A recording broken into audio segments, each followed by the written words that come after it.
Attivatevi è il nuovo piano di intervento in materia di politiche giovanili finanziato dalla Regione che coinvolgerà più di 10.000 giovani dagli 11 ai 35 anni del distretto est dell'Ulsotto Berica.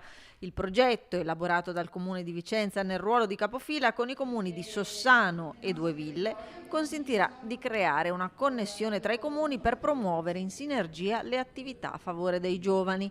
L'idea, come spiega l'assessore Nicolai, è quella di realizzare un coordinamento provinciale per elaborare attività e strategie comuni che possano interessare l'intera platea giovanile. Di lanciare un coordinamento provinciale, perché abbiamo capito che le politiche giovanili non possono essere appannaggio solo del capoluogo o solo di piccoli centri che riescono ad organizzarsi, ma deve essere una cosa di tutta la provincia. Questo è il nostro obiettivo, anche per andare a chiedere poi più finanziamenti, perché ce n'è sempre più bisogno, ancor più dopo la pandemia. Obiettivo: investire nel benessere degli adolescenti, specie dopo il periodo di pandemia. Questa progettualità che ci vede uniti non solo come interventi nel capoluogo ma anche nei comuni contermini ci permette di condividere già un primo lancio progettuale che è questo coordinamento giovani che potrà aiutarci a creare buone prassi e sinergia rispetto agli ambiti di interventi anche degli altri comuni della nostra azienda Ulsotto